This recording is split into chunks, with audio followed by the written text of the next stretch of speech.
Okay, and cry or my political issue. And then a small little guy, young lawyer, is a friend of something bookie.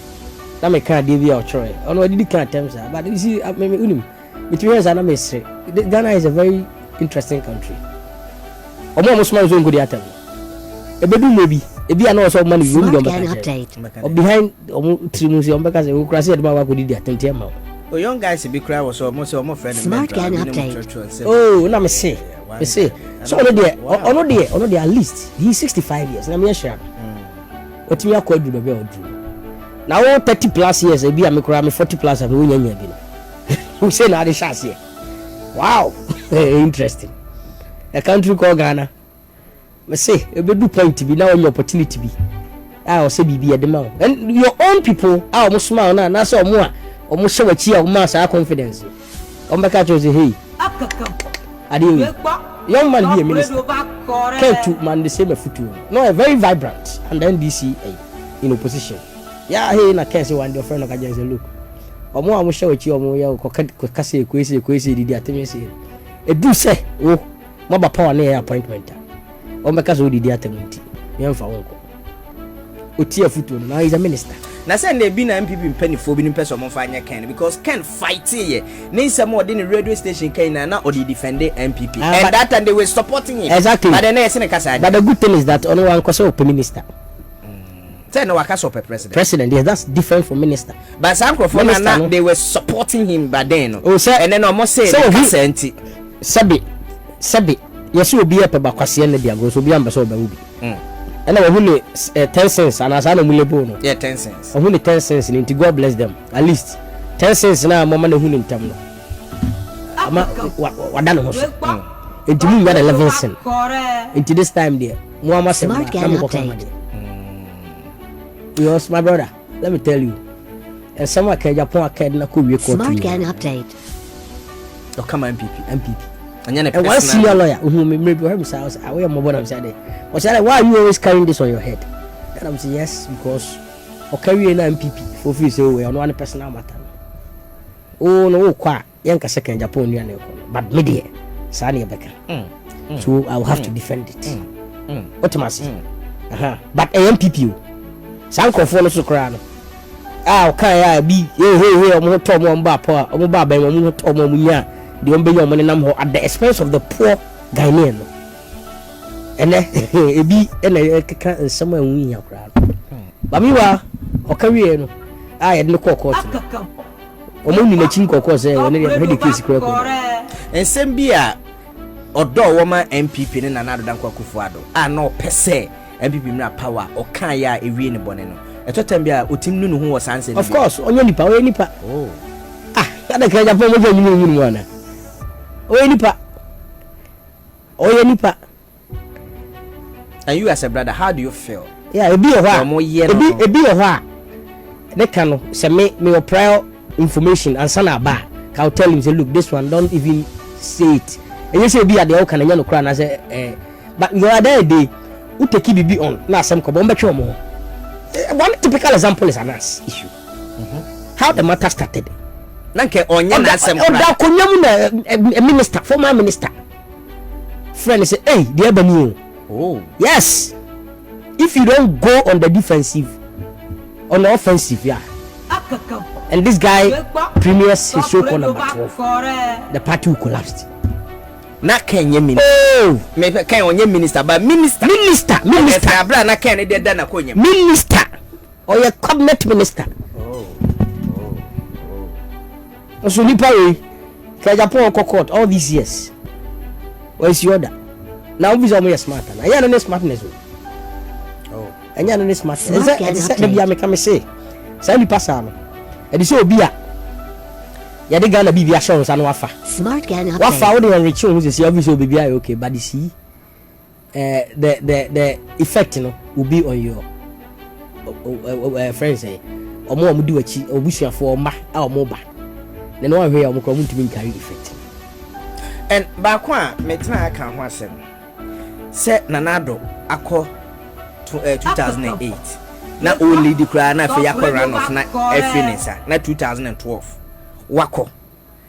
Na onya na 2016 mo fa strategy bi a mo betin dia win na mo akoko for radio na mpanifo mo aye meeting awie na ebi dia koma NDC for ebo na hwe ka mo boy ye ne hawa mo pese mo nyewe na abufuo mo ka say me hu de anti political party am they will do this na ebinim ye sebi nkwasafo pa eno mo ka say o say MP before 9 nkwasafo say sankofo you see o de opa hwe mo a omunim say ade akan ye papa nyina ba muni na chi no because omu personal interest when they are with him omu to be take advantage of where the Agyapong reach omu say de ba bi omu nya no enyo adwuma sa ito mo ya musi osi enya no mo yenko ne yenko kan sei ba na ntisa one ade ba ko abete enwa no ko na cheche mu na mente ase eso o se omu se o se nanado ye boku su agu nanu asem no me na esi mani contractor Kwesi Job. Kwesi Job. Me kotono America. This was 2015 or 2014. Area me nyini ko e no aba. Na me na me nimu no. Bo no de me de me old me ho na me nyini. Na na afena no aba me na me nimu no. Smart guy. It's madam for back chief. And also contractor bi aba man kasa no ho da. Then me did 3 weeks. So I came to Ghana na me Accra airport me Kumasi. And I me Agyapong MP no wu ye. Ye din komo. So. Yes, e din komo.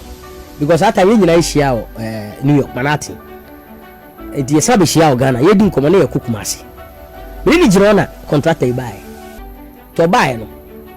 Ena or chairman oh, we have first share American. I'm saying yes, me, but how you come no so be able to say. And I mean, introduce you a Japan Chinese on air MP for our so.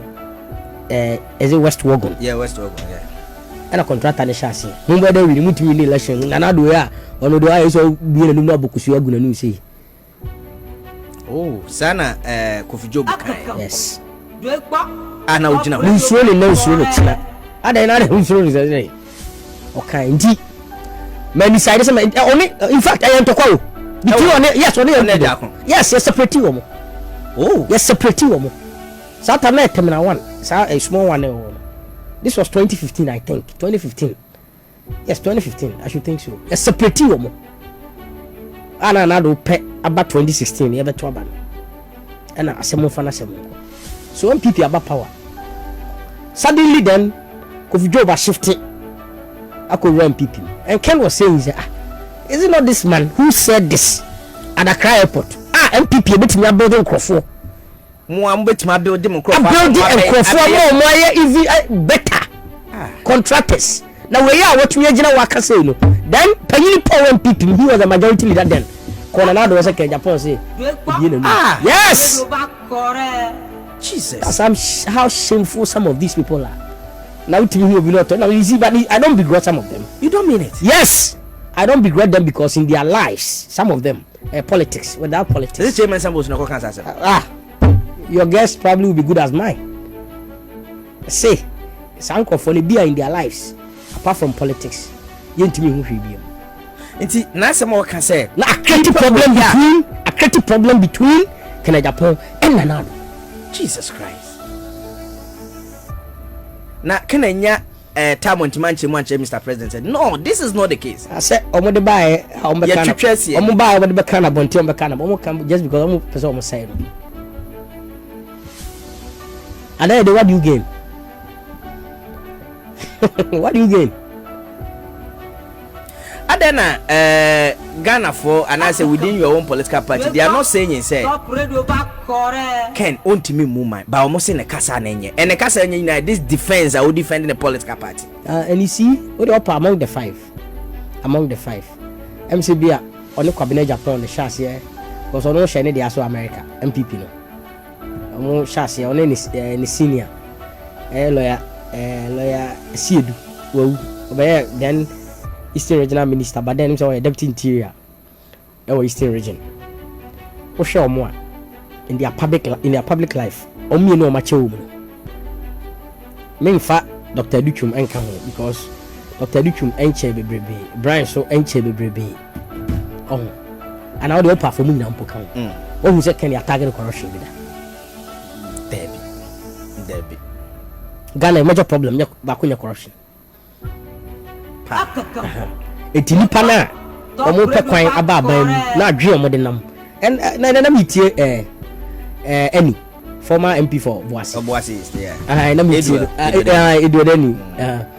Bablashito na meeting. Oh yeah, brutal. Na okasem bi na ala say wakasem obi Kwame Nkrumah bisa ni say na ya say ebi mo say kai didi atam ni no say na so onye kronfo no mo wia no mo gusu o wia ni babi o wia kono o mutimi ja mo de ka ba ka bi na tewidi ni ma pede say ne nkanya hwe na krono a wo bo micro no. Well, may the 5 minutes before calls, there were 10 minutes to go. Sit down, relax, talk to delegates. Why they should vote for Ken? Come down to their level, talk to them. Oh, we know me now. We are you bia. Uni chamo bia you bia. David. Uni chamo bia you bia. Kumase. David chamo crimes and constituency near Kanku have baby, north and south. Okay. Chamo bia you bia. Delegates. We bia you bia. Na de le say sisu bi say. Election way. Mo kwa kwato aba 31st. Enya de o tente. De o titia. De o tuntum. De o ekopɔ. Misramo. Muntie message. Nipa 5 no. Ede mamo. Apart from Agyapong amate so say. Ono or solution to your unemployment problem. Or person resolve ade a friend unemployment by creating jobs.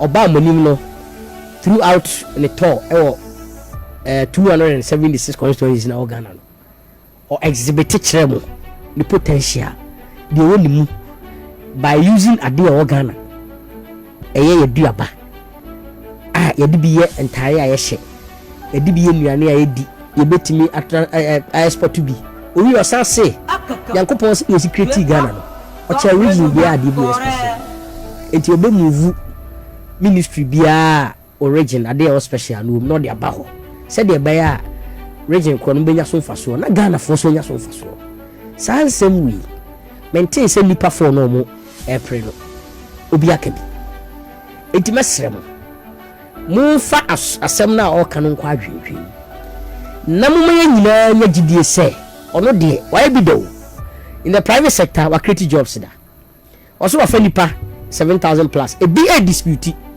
na se minimum po na minim so afa nipa 3 o de omo dispute no de why be da minim so wa bi adwuma ni bi da no honorable Brian Champon no maintain say o dispute because onim say e di wabo ena ewi ase ankasa no enipa bi a wontumi nya bibi no ka sa de kroche na de yamtimi hye no enti why be da mo me hwe de why so ene de so san pese oye e ma Ghana na delegates obra makuma brem dadwen na mu bibia mo kwa mo ko banyina unemployment ade a mo anya ni monyam ene wadwuma ade a uni bia ukwase obi ade a areho edin obenya makora na ukọ nanim a edin so uni adwuma very difficult timesrewo muntie nsempa na wo kan na 31st mu fatumi mano na onya Ghana nyina ya dum wod Nyankopon ahodin na fa ntuma pamfra na no ma ye wo no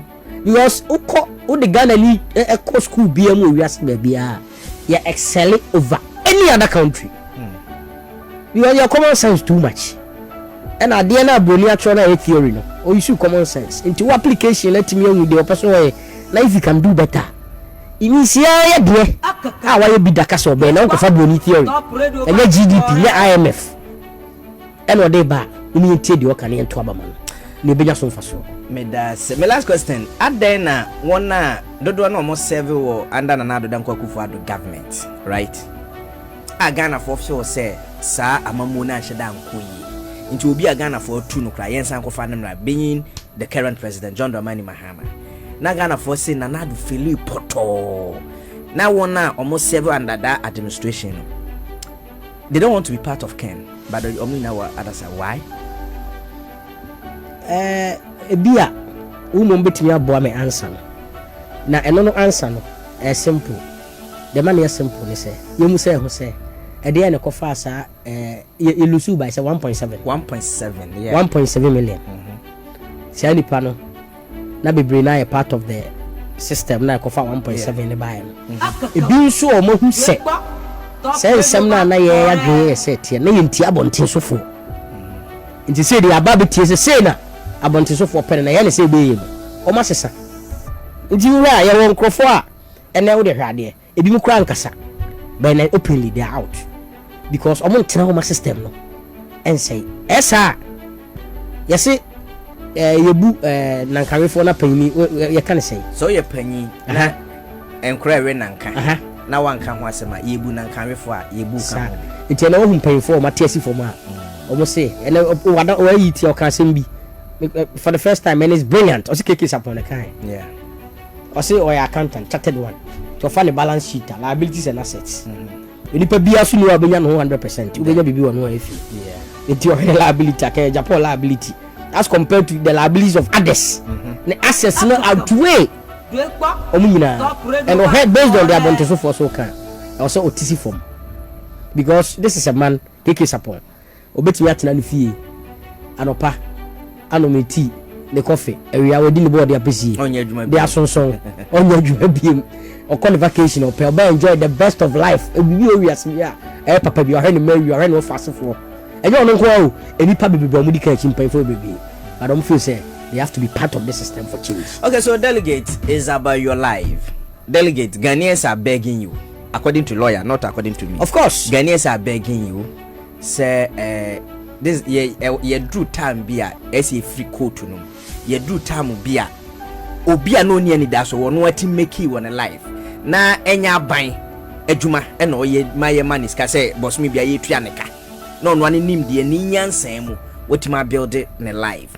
In fact, me too was say I'm say from Mobusium because mene Auntie Betty didn't come. When Auntie Betty came to Accra, Okoda Zongo Junction, Okoda Kaneshi Market, or Yewe Abene, she is one of the fantastic we say.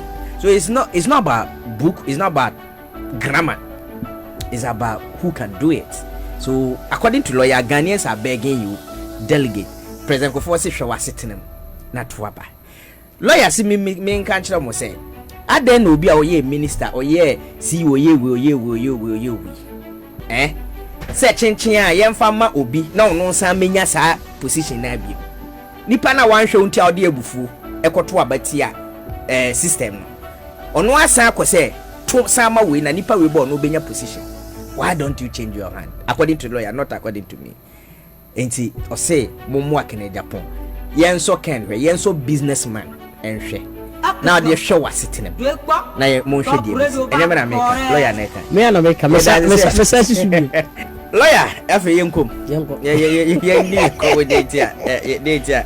Yeah dibia ba meka say ene Ghana for can say aban papa ba Ghana for can say if you look at the fool baby about the dollar against CD baby a war.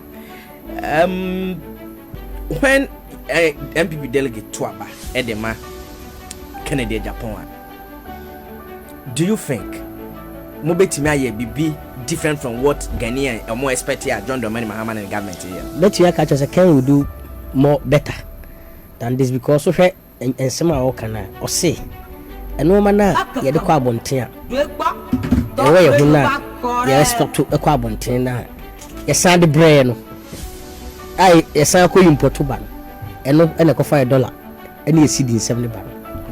So I win because ya ji bebre chair de edeko oji bebre chair de odeko then na the pressure to usika so can also say even the higher tea banche bode kube sa no mana ye di no etimi no ma bebre ase ya kase let me comment CEO of Gold Board, friend Sami Jamfi. Yes, Matisse also very fine. Yes, almost sign. Excellent. I should be a February mukra. Excellent. For NDC MPP Tunche. Excellent. Oh. And you see what when say it me a baswa. Sa de anything baswa. E dey be na be hu organ. You be say enoma e be cheaper mai. I don't think we gold near the kwa. Na e sa de ba beton mai. Say ne to enoma e gold here. But this time kwa dey o refine na ha. Now they ko baby a wo be say value for additional money. And when you have a business school, understand business school, now why you? And common sense. Of course, I know. Oh, ya tana me can say micho. That is what Kamamu is that nye din sa. Amamo edi because any pa ho adwuma. But your problem is say ya ko inherited there any systems in nya adwuma. Emfa. So to say because you see obite America America otino America answer na obenya dan kra rent no so we apply through sebia o the application ko baby a yamadan I say 1 week salary it will pay rent. Oh yes, 1 week salary should be able to pay your rent for a month. 1 week salary I say it will pay rent. Yeah, because and say na be dan because 3 weeks at least 1 or 1.5 or say cater for groceries. Any no maybe a obetuto na watimi save bi. Say the Abronye say plan there. Yeah, house so cry there. Yeah, there. Nyame ada wo mampo 3 months betray you. Wo de nyame ada wo mampo. Bebre na no na wo de kakra bi mpo akra na wo de ho ne ho. Etete abusua fie, o ma me fie, o papa fie. Enti e ma sa de ne mem. Enti wo kofa Abronye application of friends economics at the bagana. E de be na wo kire. Wo de ye kwa echi. Sa language ni ye nte ase. Ene na my struggle. Ene na kofa GDP. Deben income. Sabro fili for meanwhile, you heard Ghana as a country. Now me catch you say, Opa, all over this area. A double baby see you ko hear mom see. It be a merchant, it be a petty business traders, it be a businessman, almost struggling kitting. And you have had economics. And omo de e kantamanto, makola, kejitia, bantima market. Asafu market and be free cocoa traders titete no biti ni cocoa akone dan ho edi wan yi ansa do asa ko bio na no hu cement ni blogger e wo ma sa dan no ka se wubuagu a ntumi mbum oh iti ye de ya a problem because your kwa na de e fe eni se ye be hye suit no ne abotai ne ye ko UN ne ye ko IMF onte brofo ne de na ma na omo mo te brofo so ya na e fa ni onim wo be hu omo se do UN General Assembly na midtown I think it's where the Ghana mission is most of the time wo be say African countries mu delegation by be bring nam sa e hon because Fifth Avenue Lexington Park Avenue hona shopping stores no he say omo aim na say I'm coming to New York to shop and go back to my country with fancy suits, tie, shirt, me UN na ba me na me tebro for na me call IMF. And you try ebo ama me. Ya ma me loan, some family develop my country. Does it make sense? Enti ya na ye ho. So can Agyapong ye obi a obetimi say Ghana for and I say MPP delegate for to aba makena. Omu nu omo ho da. Oh, obi a onji loan da. Who was agidie no? Obi a onji loan da. I don't know any said the Ukutaka CDs. Over managing now that discipline alone. Okano do sit you well. Say look, any program would DSC because how GDP near the other. Oh no, he's not into that agreement. And just agreeing be. And how exactly? How would the average Ghanaian wake up in the morning and say some kwa juma? A juma no menya juma e de menya na some ye ne me maso. And no say o believe in the Ghanaian say a Ghanaian businessman can do better for this economy than say you better rely on a bank. So a bank I employ 200,000 teachers, but some num in Siane be a capia mine. I have a problem. No more cost strike. And there was a problem. Even the developers, America say when you say prisons need to be privatized. It was done under Reagan. They privatizing prisons. And Uber who said, baby, is it I think Pennsylvania area, oh baby, property be an imagine or some day ice for I just saw day. I think it's New Jersey. Newark mayor. Or I honorable Kofi Jumaba. Or Kohoma and Komo Yachin. Sa facility. Federal government say we rent it. But the argument was that a private property will be there. If you are renting that will not give you horsey. You say anytime you can come there. It is normally be why you to me high. But it's simple, sir. And just simple. The DNA is simple. A simple and can walk across Sebi or Banner Beman is Shema and San Abano. Could be got someone or saw them umpire 2-3 years, maybe mine. So you bet me at hospital. I'm actually spare. Near the cushion free, near the mobile. No, one number. It's simple. So they make a simple, but there's something we can do. Something we can do. But if we are Cassie, you better culture so near there, only a quack picky. Brunidia. Because we share government upon government by basis and yenya obi beka say very young guy this good refinery ya o say obeye ban ni support no e ya de aminim say ken de o kasa no ma na enei na yetima ye ba be yes ade but don't say you see ebi a ono so ne kasa bi a nkrofo mpenti they antagonize him ye beka say oh NDC they no betimi a boy we omo hwe ade no that is the problem one problem I have in this great my friend Ghana no Agyapong say e pese me create nyuma na nyuma no omo ya unemployed omo nya ebi e sama Agyapong ka de nyina nti o yes o and delegate bi kan say be tell me say me fa we man afato so o say ye beto aba 20 is it either 2020 and yeah 20 either 2016 and 2020 MPP for kotwitwa Sami Jamfi voices si animu a omo say omu ade akoraketo de we si kasa na ne kasa na omu young guy o na odi mpanifo atem but ene oba ya o perform as a CEO he's the darling guy e de magana for na MPP for kra no e bo na ba so say he's the best CEO eji se nko mudi say omu ade ne kasa omu ade anei obenya power no ono na e adwuma ni na ma NDC mempo de men kasa o ye adwuma ni na ma NDC you for you know e bia na your administrator be your shenechi ada me bampo de me yeah they say no dey oda me ba yes enu mpo de ni but on the execute yeah eno me dey ato and ukasa is the best CEO it will differ from based on your subjective what you say into the fair no obo no homode but the me can say the Abronye is different from here before a problem ahoya a part of us and why ahoya ya back but your biggest challenge Ghana especially ahoya ada na wuli asha white na white upe bi na ehye onua na kwa we kra de otumi we de no otumi nya share akwa we mda kai we kra zo ko we ai we come to that conclusion ahoya amimba say the white here ehye we ah fata we ebi a me wo de hye me animu be chima ba machi me ye dem fata me etina me catch on na no say wo ko America na obuza say 1+1 say na ka say 3 a enka so abon e be ka say den na obenya 3 ubeti ya justify na to asuma ye new theory but yeah had the ahoya and the enemy the Agyapong say and no my try who na beti ma akriti nyuma mai ama ye nkobo ni kuro mu fe no na nkone san kwaje ahoya e be one classmate bi a one ne share brasentam ahoya be obi office onim ni too much intem oh obeda I say minimum say obeda I say waka say why say adana wuntie di so be ye no na untimi ntina sen ka say na formula be na so de be ye okay we as you know formula we dey we are wrong because ade na wo ka no me so me wie mu na me research no NHCD ya na be ye de wo ka no ba be ade free band de obo abeti na mo debate on issues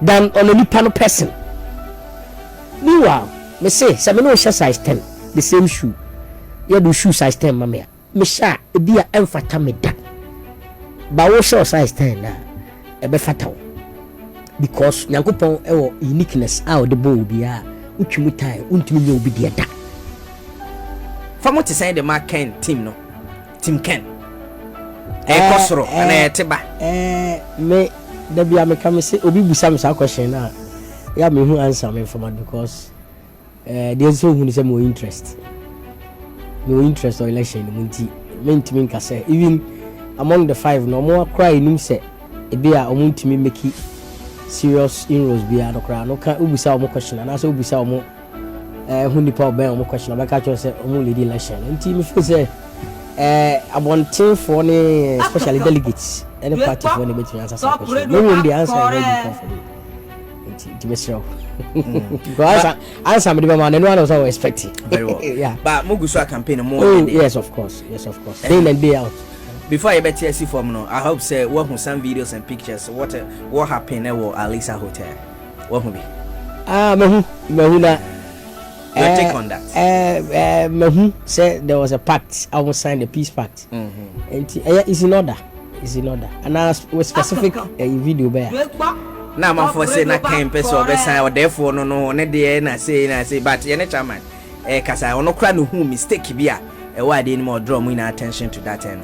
Me sure say on person obesan konko no you on social media na man fa konfo adwen because you see me na me share TikTok and me say say one of the bloggers 360 and 360 degrees 360 yeah something like that no okay obusa ne say ade ntina na ase ho na won sign us you na issue am resolve. So I called him. Okay. I called him on phone. Okay. And I'm busy no catch me say omo de buy no clause bi or say obi answer say no matter the outcome of the elections no be able accept the results. No, say no. Say ko ba say ono no nkro and he gave me specific areas of he say and talk about me see o na say ya bu no hu nipa na ya ku no hu nipa o say wassign ti no he say ejina defending nipa na say unya 100 and ya komani 2 these are his words. Okay. Ya komani 2 o say wassign ti no de ka chom say nya adwuma nti omo hu no mu say ne concern here very friends are important nti omo address here. Oh, okay. Yeah. Okay. Nti nya say or cast on side. No, and you see, last time BB says yes, what happened in Techiman? Yes, I think it's Techiman. Last elections, 2023 youth organizer, Omo Abizu, am I call this grand committee? And part of Northern Region, what baby? No, Techiman. No, not Techiman. Because I Bono East. Where Bono East youth organizer. He was assaulted. Only other people will be. And about so Northern Region, the come home. And I go fast at the West Show on the mile. This main committee, in fact, I represented them in this main committee. 2023, I call it. And my videos, no more. And no more issues are not raising, very important. It deserves it. Say, shame. And I think the different committee do a decision by meaning what happened after. All right. So, by me, is it word it and I tell you, Abronye Abu Randy Abinya. They have not even gone into the substantive matter. Oh, okay. A procedural issue on a lawyer and raise here. And I court to agree with them. Say, to use public funds and a public institution, no lawyer. And find your personal exactly, because mind you, you can say defamation, action in persona. Action in persona is a personal action. Okay. Personal. Exactly. Yes. And this a me sue me and I may sue in defamation. God forbid. You mean the action ceases, stops. Oh, okay. And survive it. To say my better radio, so I run it down. Exactly. Now what see me? What could see me or court defamation? Na sebi me free more. A personal. Yes. Anti free ho. Anti one of those actions action in rem. I because say no. Said only who are answer me who are you bet me I say the odi na there na on substitute the deceased person on twaso and yes actions in there is action in person so can say oh no feel so be do attempt na a borders on your person. The right thing to do is for you to use your own resources and your state resource and you won't go into the substantive baby oh yeah juma no. That is what I read. And no fighting your personal case. And can you must but for the sake of say education. Yeah, until I made them. Yeah.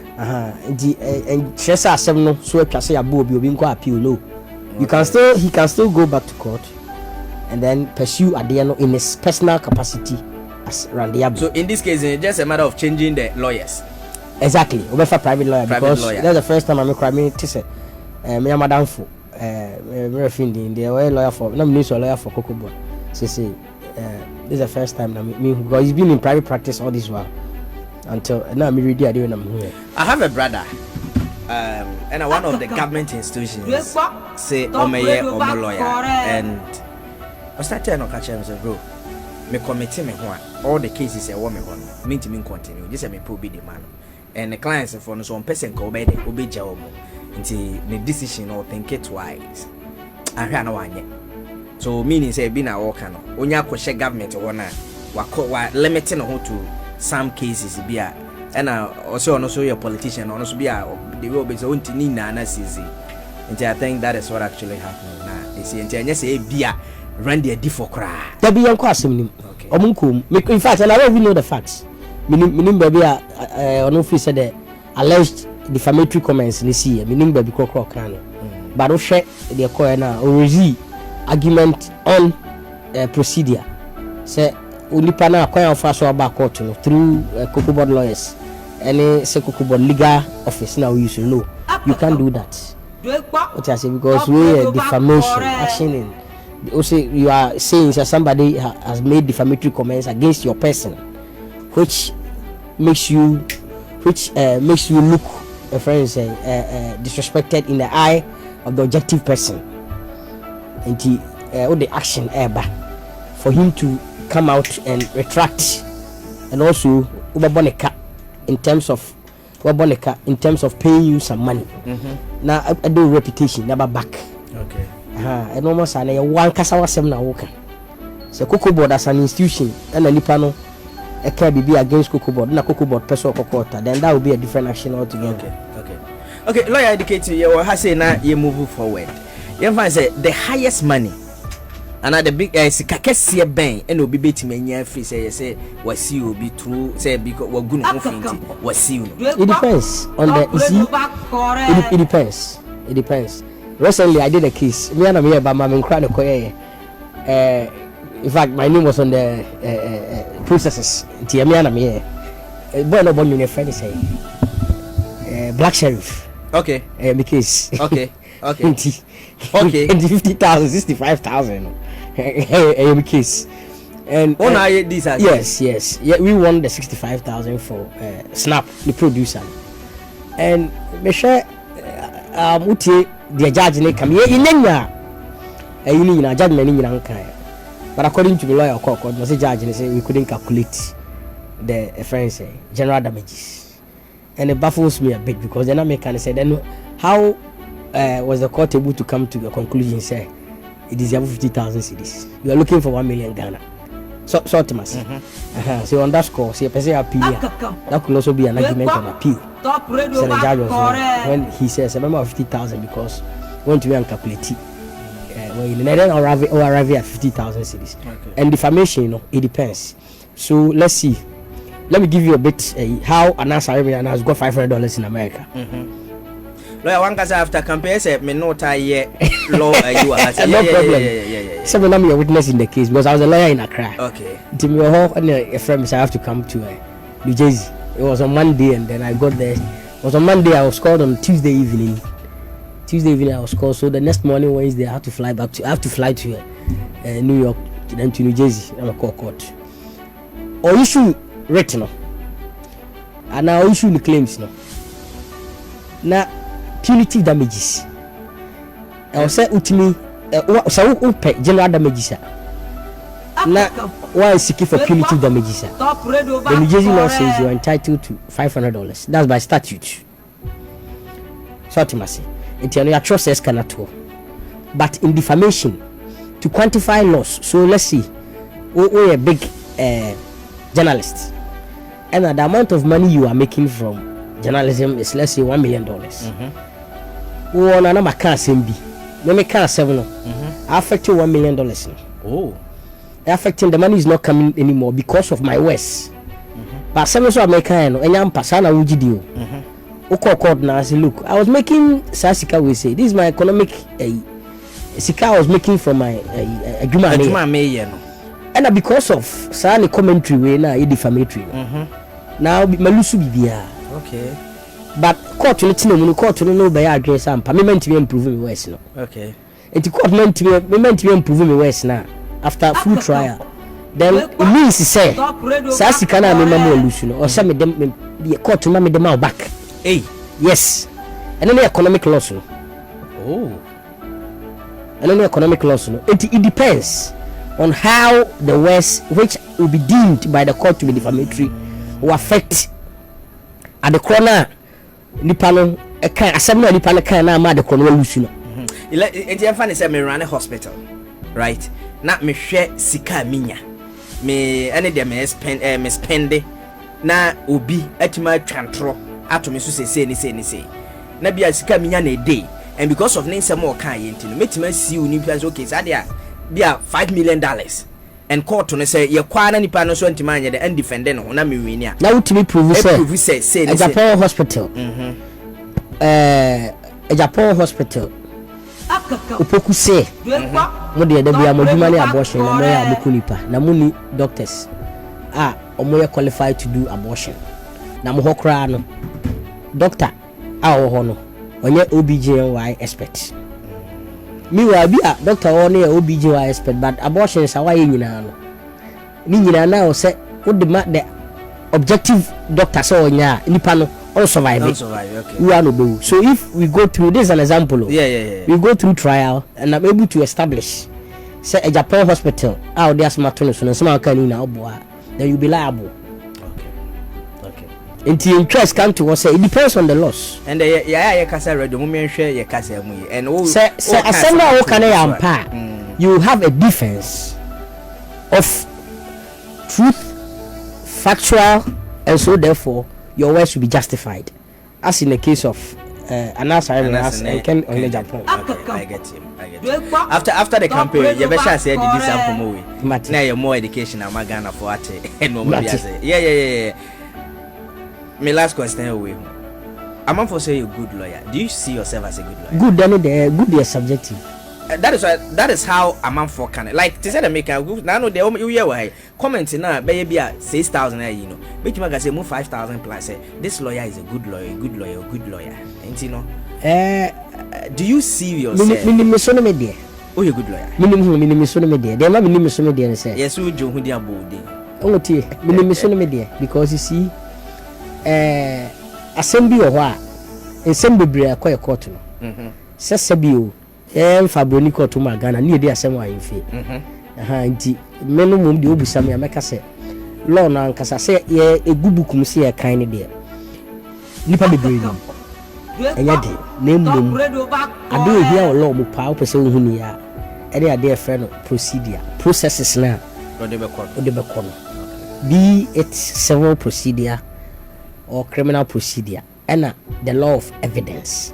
Now apply common sense and efficiency. With the efficiency can hold because you see sometimes they said the more person for efficiency and me bo my Ghana. Na so with the efficiency you manage you fee bona wa fee small fee no. Uti manage wa fee. And ya the Ghana ma what me you see say utimi hu sa no ma we na me carry law school na a lecturer wako I mean very solid lecturer solid one or a minister upper west here Charles Langa posing or check civil procedure. Now in my dear Chawasa, on my dear also on top of his head, he's so good. I say CI-47 is a civil procedure rules. I say manage your Bible. Or the opposite who are the year. 1 year now civil procedure, and you maybe try next time one order. So there be a rules in boss. You 2 days, 3 days next ako. The fun is all Bible. And count next care. The can say because you see there are instances. A big case I know you can run the abedi. A possible seller and who written when he says I know a pagan say no I charge a client and say boom or say my Jew say client is I say with a missing my Jew say because you see and you know do and you know be an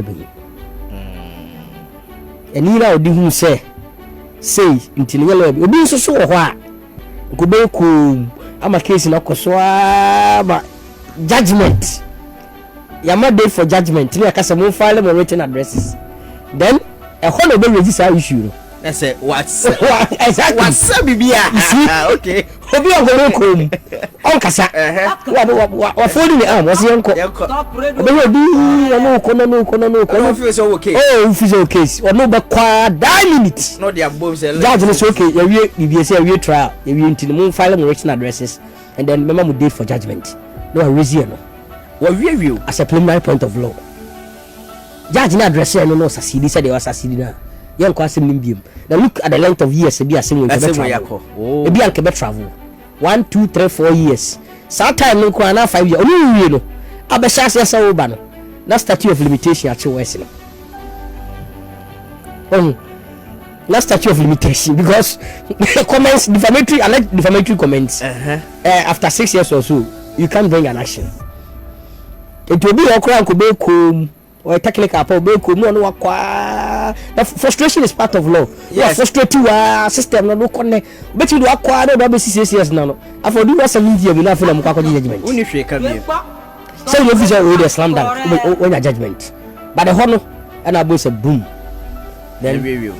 After you action back, you can't go back. I resurrect the action.